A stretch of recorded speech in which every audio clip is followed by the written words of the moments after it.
Assalamualaikum warahmatullahi wabarakatuh.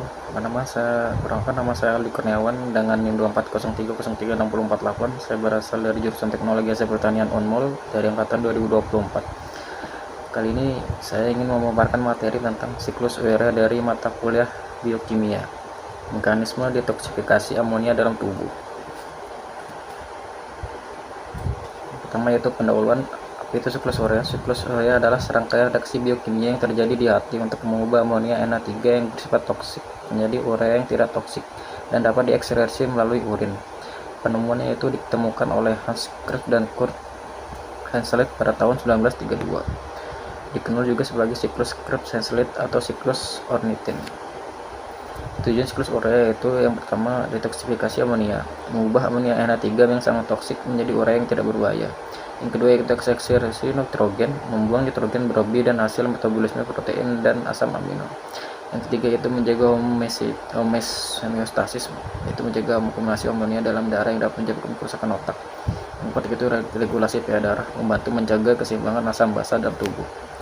Berikutnya itu ada lokasi siklus urea. Tempat terjadinya yaitu organ utama T, itu hepatosis. Kompartemen sel itu mitokondria, itu 2 reaksi pertama. Sitosol itu 3 reaksi terakhir. Mengapa di hati? Hati memiliki semua enzim yang dapat diperlukan organ detoksifikasi utama tubuh. Lokasi strategis untuk metabolisme nitrogen. Berikutnya ada bahan baku siklus urea. Input yang diperlukan yang pertama itu NH3 amonia 2 molekul dari diaminasi asam amino. Yang kedua yaitu dari bakteri usus. Yang kedua yaitu CO2 karbon dioksida 1 molekul, yaitu dari respirasi seluler. Yang ketiga itu asparatat 1 molekul, donor nitrogen kedua. Yang keempat ada ATP sampai 3-4 molekul, itu sumber energi untuk reaksi. Berikutnya itu ada tahapan siklus urea bagian 1. Reaksi 1, pembentukan karbomil fosfat. Lokasi mitokondria. Yang pertama itu substrat NH3 plus CO2 ditambah 2 ATP. Kedua enzim karbomil fosfat sintes atau CPS. Itu produk karbomil fosfat. Itu kofaktor N-st glutamate atau aktivator. Yang kedua yaitu reaksi pembentukan sitrolin. Lokasi mitokondria. Pertama itu substrat karbonil fosfat plus ornithine. Enzim ornithine transcarbamylase atau TC. Produknya itu sitrolin. Berikutnya ada sitrolin kemudian ditransportasikan ke sitosol.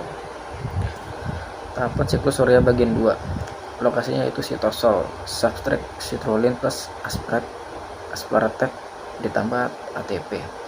Enzim adenosine sintetes itu produk argininosinate ditambah AMP plus PPI. Itu lokasi sitosol. Substrat argininosinate.